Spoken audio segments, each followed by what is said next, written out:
आज का टॉपिक होगा हम लोगों का पॉलिटिकल एग्जीक्यूटिव। एग्जीक्यूटिव का मतलब पहले हम लोग समझ लेते हैं क्या होता है। एग्जीक्यूटिव का मतलब होता है, अच्छा आपने तीन चीज़ देखा ना, लेजिस्लेचर, एग्जीक्यूटिव और जुडिशरी। एग्जीक्यूटिव का मतलब होता है जो नियम कानून का पालन करवाता है, ठीक है। जैसे एग्जाम्पल के तौर पे इसमें हमारा आ जाते हैं आईएएस, आईपीएस, है ना, ये सब आ जाते हैं। पुलिस, वो भी आपका क्या हो गया, एग्जीक्यूटिव का एग्जाम्पल हुआ। तो एग्जीक्यूटिव का मतलब होता है जो कि नियम कानून का पालन करवाते हैं। तो इसमें हम लोग बेसिकली पॉलिटिकल एग्जीक्यूटिव हमारा टॉपिक है। इसके अंदर हम लोग देखेंगे कि आखिर क्या क्या है। तो सबसे पहले तो एग्जीक्यूटिव का डेफिनेशन देख लेते हैं क्या होता है। A body of persons having authority to initiate major policies, make decisions and implement them on the basis of the constitution and laws of the country। इसमें कहा यह जा रहा है कि बेसिकली एग्जीक्यूटिव कुछ नहीं है। एग्जीक्यूटिव सिंपल सा एक बॉडी है। बॉडी मतलब कोई एक ऑर्गेनाइजेशन है, ऐसे आप ऐसे समझो, और खास तौर पे आप इसको एक इंस्टीट्यूशन भी कह सकते हैं, ठीक है। एग्जीक्यूटिव बेसिकली आपका एक बॉडी है जिसके पास अपना कुछ अथॉरिटी होता है। अथॉरिटी मतलब कुछ अपना पावर होता है जिसके पास, और वो करता क्या है बेसिकली, मतलब जो बड़े बड़े पॉलिसी रहते हैं उसको इनिशिएट करवाता है। देखो यहाँ पे ना ये नहीं लिखा है कि वो कानून या फिर पॉलिसी बनाता है, यहाँ पे लिखा है इनिशिएट। इनिशिएट का मतलब है कि जो पॉलिसी बने हुए हैं उसको आगे बढ़ाने का काम इसका, मतलब कि पालन करवाने का काम इसका है, ठीक है।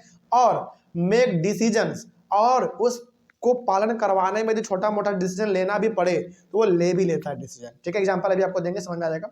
एंड इम्प्लीमेंट देम, इम्प्लीमेंट मतलब पालन करवाना, सिंपल सा, on the basis of the constitution and laws of the country. तो जो हमारा कॉन्स्टिट्यूशन कहता है या फिर जो हमारे कंट्री का जो लॉ है उसके बेसिस पे आप पालन करवाते हैं। अब इसको ना आप ऐसे समझो, एग्जाम्पल है आपका एग्जीक्यूटिव का, आपका आईएएस, आईपीएस, ये सब आपका एग्जीक्यूटिव का एग्जाम्पल है। तो कई बार क्या होता है ना, जैसे मान लीजिए हमने आपको एग्जाम्पल दिया था, एक बार फिर से एग्जाम्पल देते हैं वही वाला। मान लो कि कानून ये पास हो गया हमारे लेजिस्लेचर में, यानी कि पार्लियामेंट में ये कानून पास हो गया कि जो आदमी बाइक चलाएगा वो भी हेलमेट पहनेगा और जो पीछे बैठेगा वो भी हेलमेट पहनेगा। हालांकि ये कानून बहुत जगह पर है, ठीक है, हमारे पटना में खुद है। तो ये कानून का पालन करवाना किसका काम है? आईएएस का काम है, आईपीएस का काम है, पुलिस का काम है, ट्रैफिक पुलिस का काम है, यही सब का काम है। अब पालन करवाने के दौरान यदि छोटा मोटा कोई उसको डिसीजन लेना पड़े तो वो ले भी लेता है। जैसे जैसे डिसीजन के तौर पे यदि कोई पालन नहीं करता है और ट्रैफिक सिग्नल को तोड़ के भाग जाता है तो पुलिस ये डिसीजन लेती है कि चलो उसको पकड़ते हैं, बाइक लेके जाएंगे उसको पकड़ लेंगे। या फिर वो डिसीजन नहीं लेती है कि चलो उसका फाइन दबा के मारो। फाइन यदि 1000 रुपये का है तो एक्स्ट्रा मार दो उस पर, क्योंकि उन्होंने गलती भयंकर किया है। तो कई बार एग्जीक्यूटिव जो होते हैं, खास करके IAS, IPS, police, traffic police, ये सब इसका काम ही होता है नियम कानून का पालन करवाना। लेकिन पालन करवाने के दौर में, उस समय में जो कोई छोटा मोटा डिसीजन को लेना पड़ता है तो वो भी लोग ले लेते हैं उसी समय पे, ठीक है। और बेसिकली संविधान को दायरे में रख के, कानून को नज़र में रख के फिर वो कानून का पालन करवाते हैं। इसी को हम लोग कहते हैं executive, simple. They are called executive because they are in charge of the execution of the policies of the government. इसको हम लोग एग्जीक्यूटिव इसलिए कहते हैं क्योंकि इनके पास एग्जीक्यूशन होता है। एग्जीक्यूशन का मतलब है सिंपल सा किसी चीज को लागू करवाना, पालन करवाना। और क्या करवाता है बेसिकली ये? गवर्नमेंट के पॉलिसी को, मतलब पार्लियामेंट में जो नियम कानून बनेगा इनका काम है उसको आगे बढ़ाने का, उसको पालन करवाने का, लोगों तक पहुंचाने का, इनका ही काम है। यानी कि इनके पास एग्जीक्यूशन का पावर होता है। एग्जीक्यूशन मतलब होता है किसी चीज को लागू करवा देना, पालन करवा देना, इसीलिए इनको हम लोग बोलते हैं एग्जीक्यूटिव, ठीक है। आगे बढ़ते हैं। अब यहाँ पे हम लोग डिस्कस करेंगे पॉलिटिकल एंड परमानेंट एग्जीक्यूटिव।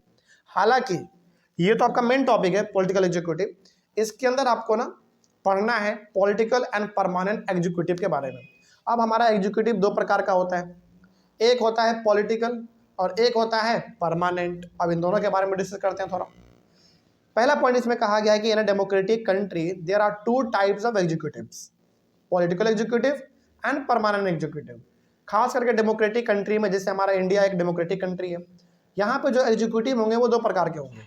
एक होगा हमारा पॉलिटिकल और दूसरा होगा हमारा परमानेंट। तो पहले हम लोग बात करेंगे पॉलिटिकल के बारे में, ठीक है। देखते हैं, इसमें पहला पॉइंट कहा गया है those executives who are elected by the people for a specific period is called the political executive. तो यहाँ पे सिंपली ये कहा जा रहा है कि वैसे एग्जीक्यूटिव जिनको कि इलेक्ट किया जाता है लोगों के द्वारा, यानी कि कुछ समय के लिए, मतलब कि वोट देकर बेसिकली, तो उसको हम लोग कहते हैं पॉलिटिकल एग्जीक्यूटिव। इसका एग्जांपल है हमारे पॉलिटिकल लीडर। तो हमारे पॉलिटिकल लीडर भी अपने आप में एक एग्जीक्यूटिव का एग्जांपल है, इस बात को भी आप याद रखिएगा, ठीक है। तो ये जो आपका एग्जीक्यूटिव है, पॉलिटिकल लीडर आपका, जिसको हम लोग वोट देते हैं, जीत जाता है, तो इसको हम लोग कहते हैं पॉलिटिकल एग्जीक्यूटिव। अच्छा, इसको हम लोगों ने पॉलिटिकल एग्जीक्यूटिव क्यों कहा? क्योंकि ये पॉलिटिक्स से थोड़ा जुड़ा हुआ है, हम लोग वोट देते हैं तब जाकर वो बनता है ना, इसीलिए हम लोग इसको कहते हैं पॉलिटिकल एग्जीक्यूटिव। अब दूसरा है आपका इसमें परमानेंट एग्जीक्यूटिव, जिसको हम लोग सिविल सर्विस भी कहते हैं। याद रखिएगा इसको, बहुत इंपॉर्टेंट है, और इसी में आपको पढ़ने को मिलेगा आईएएस के बारे में, आईपीएस के बारे में। ये हमारे होते हैं परमानेंट एग्जीक्यूटिव, ठीक है। देखो, those executives who are appointed through examination on a long term basis is called the permanent executive or civil services। तो बेसिकली वैसे एग्जीक्यूटिव जिनको अपॉइंट किया जाता है एग्जाम दे के, यानी कि एग्जाम आपको देना पड़ता है तब जाकर आप लंबे समय के लिए एक ऑफिसर बनते हैं, उसी को हम लोग कहते हैं परमानेंट एग्जीक्यूटिव और सिविल सर्विसेज। अच्छा देखो, जो आपका पॉलिटिकल एग्जीक्यूटिव है, इसमें हम लोग अपने लीडर को चुनते हैं, उनका क्या भरोसा भाई, 5 साल के बाद तो वो चेंज भी हो सकते हैं, क्योंकि चुनाव होगा, हट जाएंगे। लेकिन हमेशा परमानेंट रहता कौन है आपका? आईएएस आईपीएस है, तो परमानेंट है। सरकार बदलेगा, आएगा जाएगा, लेकिन क्या उसको कोई फर्क पड़ेगा? कोई फर्क नहीं। इसीलिए इसका नाम है परमानेंट एग्जीक्यूटिव, जो हमेशा के लिए रहेगा। लेकिन क्या हमेशा के लिए नहीं, इनका भी कुछ समय होता है, 30 साल 40 साल नौकरी में देना पड़ता है, ठीक है। आगे, तो परमानेंट एग्जीक्यूटिव को हम लोग सिविल सर्विस भी बोलते हैं। आगे, persons working in permanent executive or civil services are called civil servant। तो जो इंसान परमानेंट एग्जीक्यूटिव में काम करते हैं, या फिर आप उसको सिविल सर्विस भी कह सकते हैं, जो इसमें काम करते हैं उस इंसान को हम लोग सिविल सर्वेंट कहते हैं। एग्जाम्पल है आपके सामने आईएएस आईपीएस, ये सब आपका किसका एग्जाम्पल है? परमानेंट एग्जीक्यूटिव का एग्जाम्पल है, ठीक है, जो कि बहुत कठिन एग्जाम देते हैं तब जाकर बनते हैं, और इसके लिए एग्जाम आपको पता है यूपीएससी है ना। आगे, civil servants remain in office even when the ruling party changes। देखो कितना अच्छा वर्ड इसमें सेंटेंस लिखा है, यानी कि जो सिविल सर्वेंट होते हैं आईएएस आईपीएस, ये अपने ऑफिस में ही रहते हैं, मतलब कि इनका जॉब नहीं जाता, वो इनका जो जॉब है वो वही रहेगा, भले ही रूलिंग पार्टी चेंज हो जाए। कहने का मतलब ये है कि पार्टी बदल रहा है, चेंज हो रहा है, कुछ भी हो रहा है, उसको पार्टी से कोई मतलब नहीं होता, ये लोग अपना ऑफिस जाते रहते हैं, आते रहते हैं। कहने का मतलब सिंपली इनका काम चलता रहता है, ठीक है, इसीलिए तो इनका नाम है परमानेंट एग्जीक्यूटिव, ठीक है। आगे, these officers work under political executive, लेकिन इनके पास ना एक समस्या ये है कि इनको काम करना पड़ता है पॉलिटिकल एग्जीक्यूटिव के अंदर में ही, यानी कि हमारे पॉलिटिकल लीडर के अंदर में ही इनको काम करना पड़ता है। हाँ, यहाँ पे आपको एक बात बता देना चाहते हैं, हालांकि पढ़े लिखे होने के मामले में सबसे ज़्यादा आपका परमानेंट एग्जीक्यूटिव ही होता है, यानी कि आईएएस आईपीएस बहुत पढ़े लिखे होते हैं, लेकिन हमारे कंट्री का नियम कानून ऐसा है कि इनको काम करना पड़ता है एक बुड़बक नेता के अंडर में।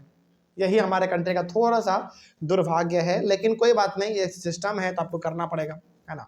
देखो, कई बार ऐसा होता है कि जो हमारे लीडर होते हैं उनसे कई गुना ज़्यादा पढ़े लिखे हमारे आईएएस आईपीएस होते हैं, लेकिन काम तो उस मूर्ख के नीचे में करना पड़ता है ना। तो खैर कोई बात नहीं, हमारे कंट्री का सिस्टम है, ये चलता रहता है।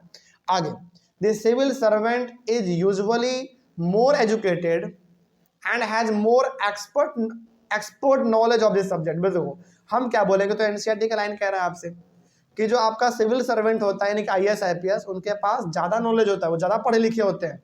कई बार तो उनके पास किसी सब्जेक्ट का नॉलेज इतना तगड़ा होता है ना कि आप यकीन नहीं मानोगे, मतलब पीएचडी किया हो रहा था कई बार तो, ठीक है। तो बेसिकली यहाँ पे ये कहा जा रहा है कि आपका जो परमानेंट एग्जीक्यूटिव है, यानी कि आईएएस आईपीएस, ये सब जो इनके पास नॉलेज ज़्यादा होता है, पढ़े लिखे ज़्यादा होते हैं आपके पॉलिटिकल एग्जीक्यूटिव से, यानी कि अपने लीडर से ज़्यादा पढ़े लिखे ये लोग होते हैं।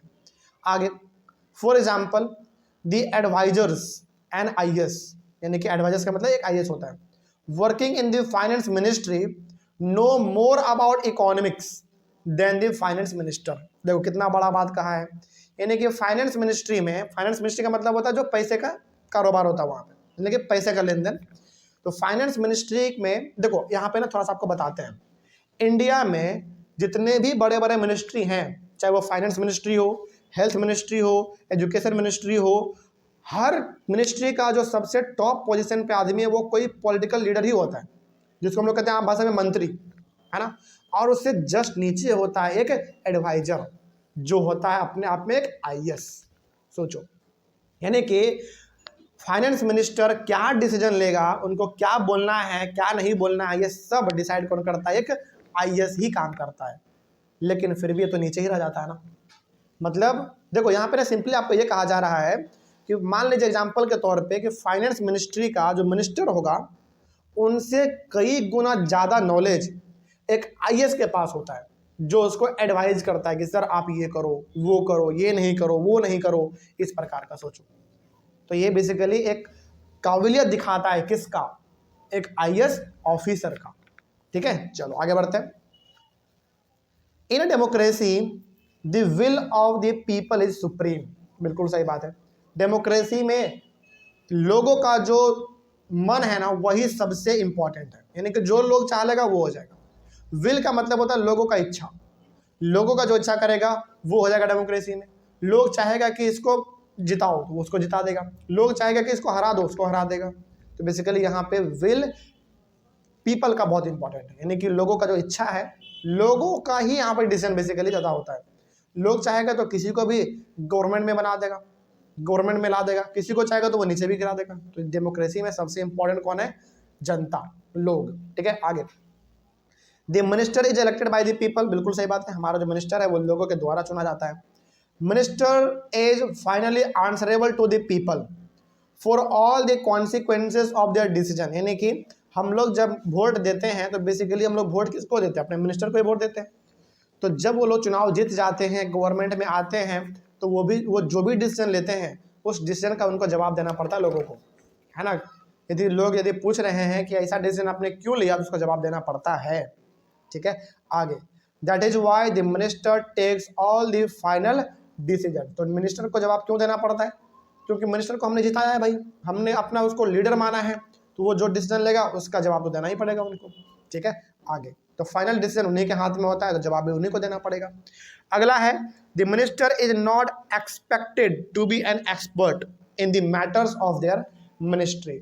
ऐसा कहा जाता है कि ये जरूरी नहीं है कि जो इंसान जिस मिनिस्ट्री का मिनिस्टर है जरूरी नहीं है कि उसको उसका सारा नॉलेज हो। कई बार तो एक आम आदमी जो चुनाव जीत जाता है, गवर्नमेंट कई बार उसको मिनिस्टर बना देता है, लेकिन उसका केवल साइन करना ही इंपॉर्टेंट होता है, सारा काम तो उसके नीचे बैठा आईएएस करता है। बात समझ में आ रही है। तो यहाँ पे वही कहा गया है कि ये जरूरी नहीं है कि यदि कोई इंसान किसी मिनिस्ट्री का मिनिस्टर है तो जरूरी नहीं है कि उसका पढ़ा लिखा बहुत ज़्यादा होना चाहिए। यदि वो मिनिस्टर बन गया है तो केवल उसको साइन वाइन करने आना चाहिए, बाकी सारा काम तो आईएएस ऑफिसर करता है ना, वही इसमें कहा गया था। आगे the minister takes the advice of experts on all the matters of the ministry. तो बेसिकली मिनिस्टर करता क्या है, मिनिस्टर एडवाइस लेता है किससे, एक एक्सपर्ट से, और वो एक्सपर्ट होता कौन है, अपने आप में एक आईएएस ऑफिसर होता है। ठीक है, क्योंकि वो ज़्यादा पढ़ा लिखा है ना, उसको ज़्यादा पता है कि कहाँ पे क्या करना है क्या नहीं करना है, इसीलिए वो सब सारा जो डिसीजन लेता है वो उससे पूछ के ही लेता है। ठीक है, इस तरीके से हमारे टॉपिक कंप्लीट हुआ। इसमें तो कोई दिक्कत नहीं होना चाहिए। इसमें आपने पॉलिटिकल और परमानेंट एग्जीक्यूटिव के बारे में देखा, दोनों का काम क्या है आपने ये भी देख लिया इसमें। ठीक है, चलिए इसमें बस आपको यहाँ पे थोड़ा सा ध्यान में रखना है कि पॉलिटिकल एग्जीक्यूटिव को वोट देते हैं हम लोग तब जाकर वो बनता है, लेकिन जो परमानेंट एग्जीक्यूटिव है वो एग्जाम देकर बनता है। ठीक है, चलिए नेक्स्ट हमारा टॉपिक होगा जो कि अगले वाले क्लास में करेंगे, prime minister and the council of ministers. ये हम लोग अपने नेक्स्ट क्लास में करेंगे। तब तक thank you very much. Next topic है हम लोगों का prime minister and council of ministers. इसमें बेसिकली हम लोग प्राइम मिनिस्टर के बारे में बात करेंगे और काउंसिल ऑफ मिनिस्टर के बारे में बात करेंगे कि आखिर काउंसिल ऑफ मिनिस्टर होता क्या है, देखेंगे पूरी तरीके से। सबसे पहला पॉइंट इसमें लिखा गया है कि prime minister is the most important political institution in the country. बिल्कुल सही बात है। बात करें खास करके इंडिया का, तो इंडिया में प्राइम मिनिस्टर का कितना रोल है ये सबको पता है। कोई भी जो बड़े बड़े मीटिंग होते हैं वहाँ पे प्राइम मिनिस्टर तो पहुँचते ही हैं, उनके बिना मीटिंग अधूरा रहता है। तो प्राइम मिनिस्टर बेसिकली एक बहुत इंपॉर्टेंट पॉलिटिकल इंस्टीट्यूशन है किसी भी कंट्री का। ठीक है, आगे but there is no direct election to the post of the prime minister.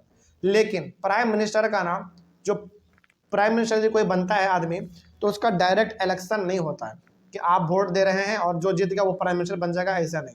Basically इसमें हम लोग करते क्या है, अपने एमपी को वोट देते हैं, यानी कि जब भी लोकसभा चुनाव होता है तो लोकसभा चुनाव में हम लोग अपने एमपी को वोट देते हैं, मेंबर ऑफ पार्लियामेंट को हम लोग वोट देते हैं, यानी किसी इंसान को वोट देते हैं हम लोग।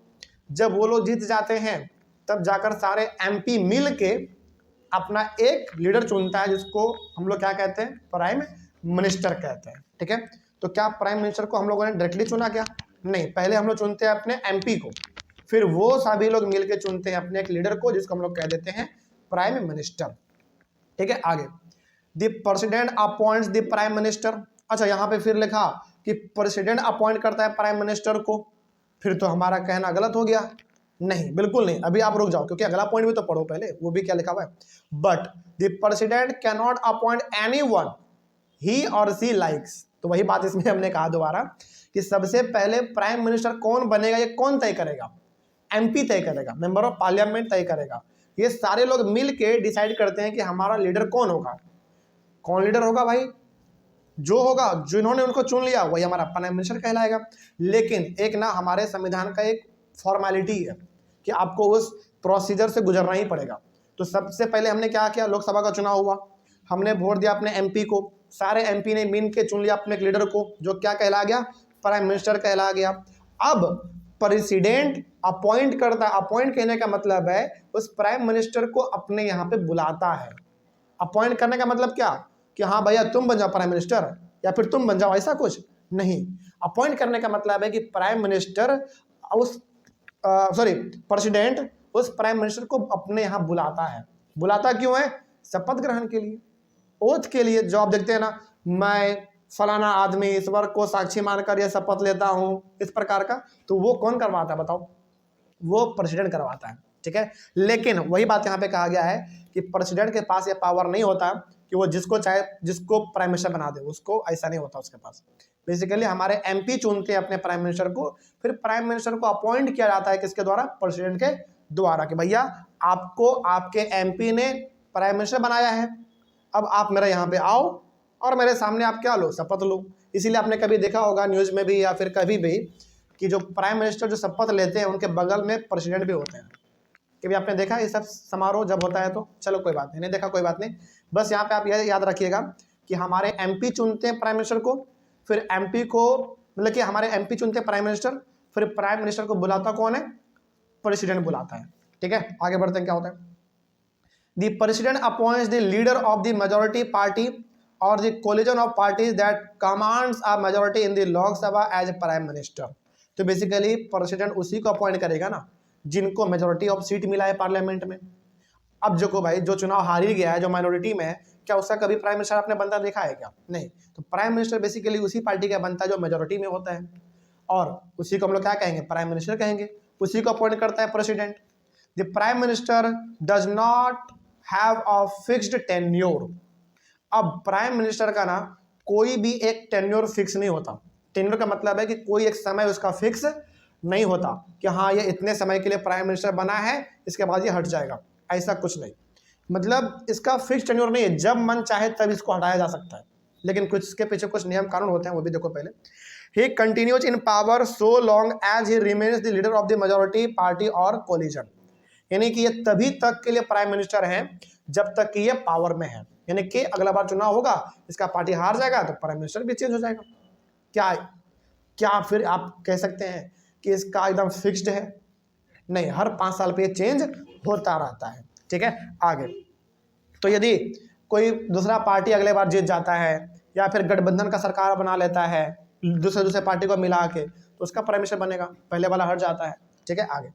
After the appointment of the prime minister the president appoints other ministers on the advice of the prime minister.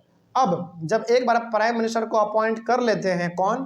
President, तो प्रेसिडेंट दूसरे मिनिस्टर को भी बुलाता है अपने यहाँ पे, लेकिन किसके बिहाफ में, किसके एडवाइस पे? प्राइम मिनिस्टर के एडवाइस पे।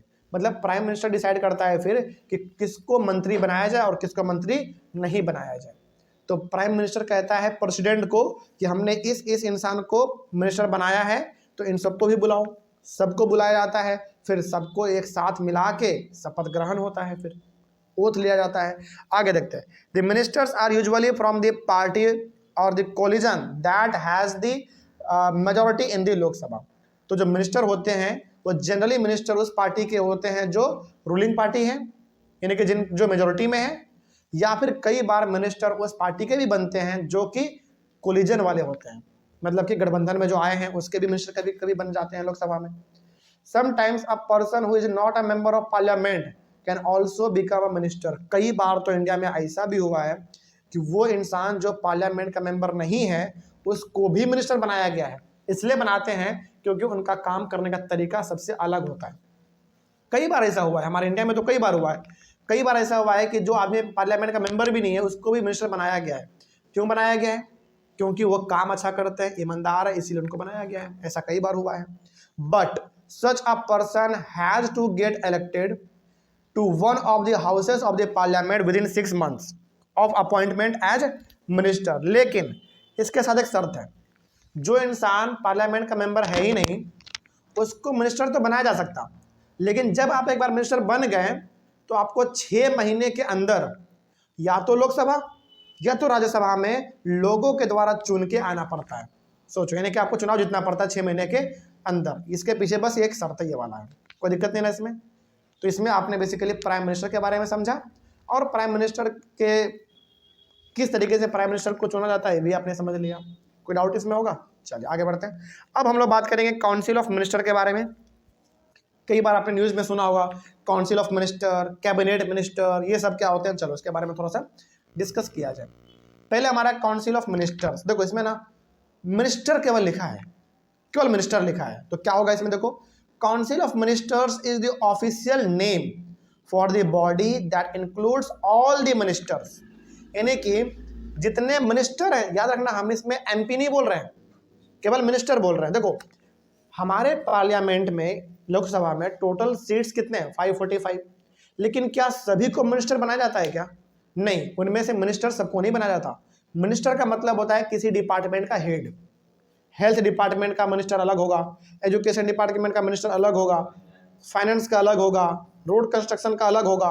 उसी प्रकार से यहाँ पे कहा गया है कि जितने भी केवल मंत्री हैं, यानी कि मिनिस्टर जितने हैं, उन्हीं सारे मिनिस्टर को हम लोग एक साथ क्या कह देते हैं? काउंसिल ऑफ मिनिस्टर कह देते हैं। जैसे मान लीजिए, सपोज करो कि हमारे पार्लियामेंट में, यानी कि हमारे इंडिया में नेशनल लेवल पे, यानी कि पार्लियामेंट में, लोकसभा में मान लेते हैं कि 80 मिनिस्टर हैं, 80, तो उन सभी को हम लोग एक साथ क्या कह देंगे? काउंसिल ऑफ मिनिस्टर कह देंगे, सिंपल। तो काउंसिल ऑफ मिनिस्टर कुछ नहीं है, बेसिकली सारे मिनिस्टर्स का एक कॉमन नेम है। बस जब हम लोग सारे मिनिस्टर्स को एक साथ रिप्रेजेंट करते हैं उसी को हम लोग काउंसिल ऑफ मिनिस्टर कह देते हैं। तो जब भी आपके सामने वर्ड इस्तेमाल हो काउंसिल ऑफ मिनिस्टर, तो समझ लीजिएगा ये बात कर रहा है किसका? सारे केवल और केवल मिनिस्टर्स का। ठीक है, आगे council of ministers usually has 60 to 80 ministers all of different ranks. तो बेसिकली काउंसिल ऑफ मिनिस्टर में 60 से लेकर 80 मिनिस्टर्स होते हैं, और भी अलग अलग रैंक के, मतलब कोई ऊपर लेवल का होता है, कोई उससे नीचे, कोई उससे नीचे, कोई उससे नीचे, इस प्रकार का होता है। ठीक है, ये हो गया हमारा काउंसिल ऑफ मिनिस्टर्स। अगला है कैबिनेट मिनिस्टर्स। ये क्या होते हैं जरा इसके बारे में देखो। Cabinet ministers are usually top level leaders of the ruling party. अब देखो यहाँ पे भी एक मिनिस्टर वर्ड लगा हुआ है, तो इसका मतलब हो गया कि रूलिंग पार्टी का जो सबसे टॉप मिनिस्टर्स है ना, यानी जो टॉप लीडर बोलो या फिर मिनिस्टर बोलो, उसको हम लोग कहते हैं कैबिनेट मिनिस्टर। जैसे एग्जांपल के तौर पे आपको बताते हैं, इंडिया में जो सबसे टॉप मिनिस्टर है वो कौन कौन है। जैसे हेल्थ हो गया, health minister, education minister, finance minister, defence minister, ये सब जो मिनिस्टर हैं ये सब बहुत इंपॉर्टेंट है, जिनके बिना कंट्री चल ही नहीं सकता। तो ये जो इंपॉर्टेंट मिनिस्टर्स हैं, ये मिनिस्टर के साथ साथ लीडर भी होते हैं ना, टॉप लीडर भी होते हैं, तो इन्हीं को हम लोग कहते हैं कैबिनेट मिनिस्टर्स। ठीक है, लेकिन ये रूलिंग पार्टी के ही ज़्यादा होते हैं, यानी कि जो चुनाव जीत जाते हैं ना, जो पार्टी, उन्हीं पार्टी के ये ज़्यादा होते हैं। आगे usually the cabinet ministers meet to take decisions in the name of the council of ministers. कहने का मतलब ये है कि ये लोग ना, जो हमारे कैबिनेट मिनिस्टर हैं, बेसिकली जो टॉप मिनिस्टर होते हैं, ये सब आपस में मिलते हैं, कोई डिसीजन लेना होता है तो डिसीजन ले लेते हैं, और क्या कहते हैं?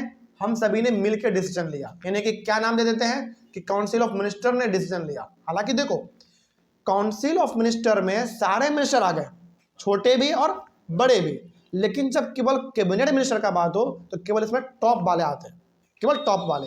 लेकिन जब ये टॉप वाले कोई डिसीजन लेते हैं ना तो क्या बोलते हैं, डिसीजन किसने लिया, काउंसिल ऑफ मिनिस्टर ने किया। काउंसिल ऑफ मिनिस्टर यानी कि सबने मिल के लिया।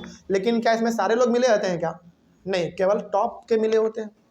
देखो यहाँ पे ना बेसिकली आपको ये कहा जा रहा है कि जब भी कोई बड़ा डिसीजन लेना होता है तो यही 4-5 मिलके लेते हैं, लेकिन नाम क्या बोल देते हैं कि डिसीजन हमने नहीं लिया, काउंसिल ऑफ मिनिस्टर ने लिया, मतलब कि सभी मिनिस्टर ने मिलकर डिसीजन लिया। अब बात समझ आइए, चलो आगे बढ़ते हैं। अगला इसमें है cabinet ministers is the inner ring of the council of minister. तो काउंसिल ऑफ मिनिस्टर बेसिकली हमारा एकदम पूरा हो गया टोटल, उसी के अंदर हमारा एक छोटा सा हिस्सा होता है कैबिनेट मिनिस्टर का, जिसमें कि बड़े बड़े मिनिस्टर ही केवल आते हैं। अब कैबिनेट मिनिस्टर में भी अब होना चाहिए ना कि सर कितना मिनिस्टर इसमें होते हैं, इंपॉर्टेंट। तो cabinet ministers usually has 20 ministers. तो बेसिकली इसमें जो टॉप होते हैं वो बेसिकली 20 होते हैं। एग्जाम्पल के तौर पे हमने आपको केवल 4 बताया था, लेकिन एक्चुअली में होते हैं 20। याद रखिएगा टोटल नंबर ऑफ मिनिस्टर्स जिसको हम लोग काउंसिल ऑफ मिनिस्टर कह देते हैं वो हमारे 60 से 80 हो सकते हैं, लेकिन कैबिनेट मिनिस्टर 20 या फिर उससे नीचे भी हो सकता है, 20, 21, 22 या फिर 19, 18 भी हो सकता है। ठीक है, कोई दिक्कत नहीं इसमें होगा। तो याद रखेंगे कि कैबिनेट मिनिस्टर आपका किसके अंदर आ जाता है, काउंसिल ऑफ मिनिस्टर के अंदर ही आ जाता है। लेकिन जब भी कैबिनेट मिनिस्टर कोई डिसीजन लेगा तो किसका नाम ले लेगा, काउंसिल ऑफ मिनिस्टर का, कि हाँ भाई हमने सबने मिलकर डिसीजन लिया है। ठीक है, ये कह देता है। आगे बढ़ते हैं। अगला है हमारा इसमें है ministers of state with independent charge. इसका मतलब क्या होता है जरा इसको भी समझो। अच्छा यहाँ पे क्या लिखा हुआ है, 2 वर्ड है समझने वाले, पहला मिनिस्टर है और दूसरा स्टेट है। इसका मतलब क्या हुआ जरा समझो। अच्छा अगला फिर से समझ लो, मिनिस्टर्स ऑफ स्टेट केवल लिखा हुआ अगला, इसका मतलब क्या हुआ जरा ये भी समझो। देखो पहले इसको समझते हैं। Ministers of state with independent charge are usually in charge of smaller ministries. इसका सिंपल सा मतलब आप ये समझो, इसका सिंपल सा मतलब होता है कि एक स्टेट के अंदर, जैसे हमारा स्टेट क्या है, बिहार है, उत्तर प्रदेश है, झारखंड है, ये सब स्टेट है, इसके अंदर भी मिनिस्ट्री होते हैं। आपने देखा होगा बिहार सरकार का स्वास्थ्य विभाग, शिक्षा विभाग इस प्रकार का होता है।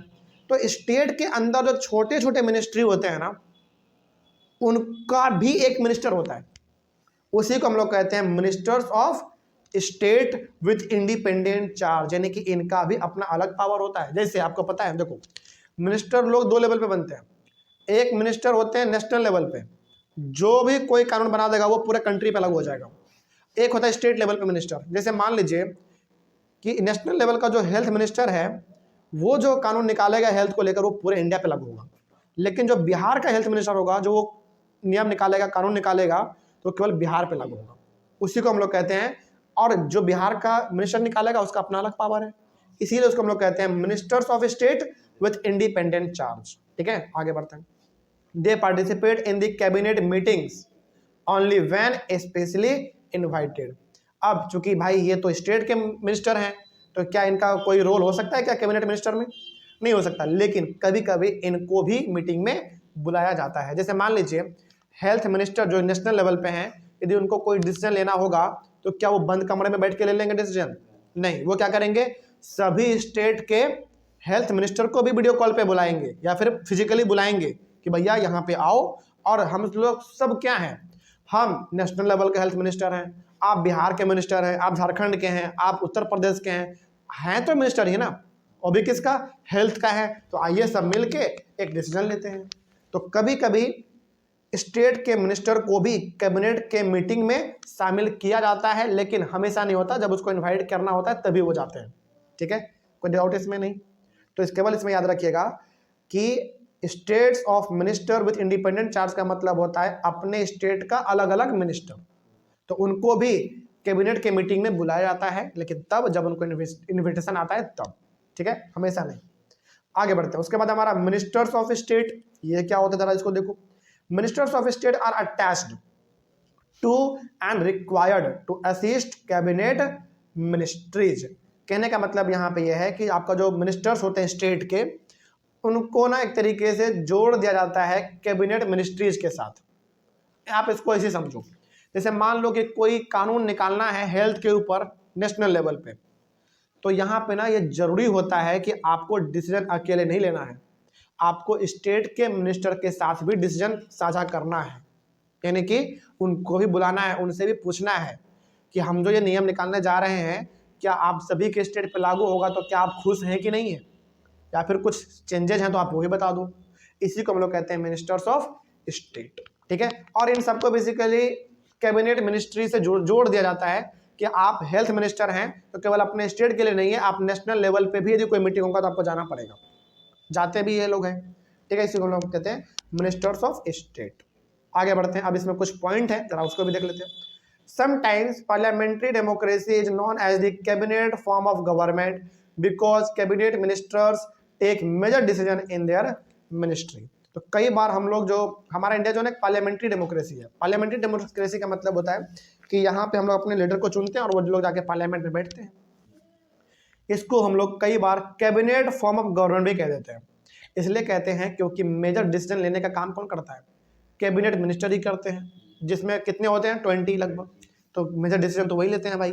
तो इसके लिए हम लोग इंडिया को कैबिनेट फॉर्म ऑफ गवर्नमेंट भी कह देते हैं कभी कभी, ठीक है। आगे, no minister can openly criticise any decision of the government. कोई भी मिनिस्टर गवर्नमेंट के किसी भी डिसीजन को क्रिटिसाइज खुले तौर पे नहीं कर सकता है, यानी कि उसका बुराई नहीं कर सकता। भाई खराबी है तो अंदर ही में डिस्कस कर लो, उसको खत्म कर लो मामला, लेकिन क्रिटिसाइज नहीं कर सकता, ठीक है। आगे, every minister has secretaries who are civil servants. सोचो, यानी कि हर मिनिस्ट्री के नीचे, देखो हर मिनिस्ट्री का ना एक हेड होता है जो कि मिनिस्टर हमारा होता है, यानी कि मंत्री, और उसके जस्ट एक पोस्ट नीचे एक हमारा सिविल सर्वेंट होता है, और खास करके वो कौन होता है, एक आईएएस ऑफिसर होता है, जो उस मंत्री को यानी कि उस मिनिस्टर को एडवाइस करता है कि सर आप ये करो वो नहीं करो। क्योंकि भाई मिनिस्टर के पास जरूरी थोड़ी है हर मिनिस्टर पढ़ा लिखा हो, जरूरी नहीं है, लेकिन ये तो जरूरी है ना कि आईएएस ऑफिसर तो पढ़ा ही लिखा होगा। इसीलिए हर मिनिस्ट्री के नीचे सेक्रेटरी होता है। सेक्रेटरी मतलब कौन, एक सिविल सर्वेंट यानी कि आईएएस होता है एक, ठीक है। आगे, जो हालांकि देखा जाए तो सारा काम उस मिनिस्ट्री का वही सिविल सर्वेंट ही देखता है, यानी कि आईएएस ऑफिसर ही देखता है, केवल नेताजी का क्या चाहिए, साइन चाहिए होता है बस, और कुछ नहीं। आगे, the secretaries provide the necessary background information to the minister to take decisions. तो बेसिकली जो आपका ये सेक्रेटरी होता है, सेक्रेटरी मतलब सिंपल सा आईएएस ऑफिसर, ठीक है। तो ये आईएएस ऑफिसर क्या करते हैं, मिनिस्टर को इंफॉर्मेशन देते हैं कि सर आपको ये करना चाहिए, वो नहीं करना चाहिए, ये ठीक रहेगा, वो ठीक नहीं रहेगा। तो बेसिकली एडवाइस देने का काम करते हैं किसको, मिनिस्टर को। हालांकि असल काम देखा जाए तो असल काम तो आपका आईएएस ऑफिसर ही करता है सेक्रेटरी के तौर पे, लेकिन जो मिनिस्टर है उनका केवल क्या इंपॉर्टेंट है बताओ, उनका साइन केवल इंपॉर्टेंट है बस, और कुछ नहीं है। चलो, इस तरीके से हमारा ये टॉपिक भी कंप्लीट होता है। नेक्स्ट टॉपिक हम लोग पढ़ेंगे पावर्स। चलो अभी हमारे पास समय है, कर ही लेते हैं, समय है और छोटा सा ही टॉपिक है केवल, तो कर लेते हैं। Powers of prime minister. अब प्राइम मिनिस्टर का पावर क्या है भाई, जरा देखा जाए क्या कर सकते हैं, क्या पावर इनके पास है, देखते हैं। Prime minister chairs cabinet meetings. अब चेयर्स का मतलब क्या है, कुर्सी पे बैठा होना क्या, ऐसा कुछ नहीं, ऐसा कुछ नहीं होता। इसका कहने का मतलब है कि कैबिनेट मीटिंग जो होता है, जो 20 हमारे मेजर मंत्री होते हैं मिनिस्टर, उनका जो हेड होता है वो कौन होता है, प्राइम मिनिस्टर होता है, ठीक है। यानी कि सभी से राय विचार लिया जाएगा, 20 मिनिस्टर से राय विचार लिया जाएगा कि आपका क्या सहमति है क्या नहीं है, लेकिन जो हेड होगा उसका कौन होगा, प्राइम मिनिस्टर ही होता है, ठीक है। आगे, he coordinates the work of different departments. यानी कि ये इनका काम बेसिकली ये होता है कि हर डिपार्टमेंट के काम को मिला जुला के रखना, यानी कि कोई भी डिपार्टमेंट कोई गलत डिसीजन ना ले ले, कोई ऐसा डिसीजन ना निकाल दे जो कंट्री के पक्ष में ना हो। तो ये बेसिकली कोऑर्डिनेट करता है, कोऑर्डिनेट मतलब सबको मिला जुला के चलता है, ठीक है। ये काम किसका होता है, प्राइम मिनिस्टर का होता है। इनका देखने का काम होता है कि सब ठीक काम कर रहा है कि नहीं कर रहा है। आगे, his decisions are final in case disagreements arise between departments. मान लीजिए दो डिपार्टमेंट के बीच में, सपोज करो एक हेल्थ डिपार्टमेंट और एक एजुकेशन डिपार्टमेंट के बीच में झगड़ा छिड़ जाए, झगड़ा छिड़ गया, झगड़ा हो गया कि नहीं ये होना चाहिए वो नहीं होना चाहिए, ऐसा कुछ हो गया, तो यहाँ पे प्राइम मिनिस्टर जो डिसीजन ले लेगा वही फाइनल हो जाएगा। तो बहुत बड़ा पावर है इनका भाई, ठीक है। आगे, all ministers work under his leadership. जितने भी मिनिस्टर हैं चाहे वो काउंसिल ऑफ मिनिस्टर हो, चाहे कैबिनेट मिनिस्टर हो, कोई भी हो, हर कोई प्राइम मिनिस्टर के अंदर में ही काम करता है, यानी कि इनके बातों को हर कोई मानता है, क्योंकि लीडर है ना भाई, लीडर है।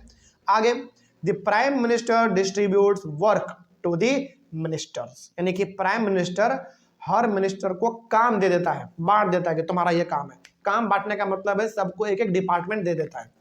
जैसे हेल्थ डिपार्टमेंट तुम संभालना, मतलब कि हेल्थ से जुड़ा हुआ जितना काम होगा तुम देख लेना। एजुकेशन डिपार्टमेंट तुम संभालना, मतलब कि एजुकेशन से जितना काम होगा तुम देख लेना। तो काम यहाँ पे बांटने का मतलब क्या है, सभी को एक एक डिपार्टमेंट दे देते हैं और वही वो लोग काम करते रहता है। He has the power to dismiss minister, सोचो इनके पास पावर है कि किसी भी मिनिस्टर को ये डिसमिस कर सकते हैं, मतलब कि मिनिस्टर के पद से हटा सकते हैं, इनके पास ये पावर होता है।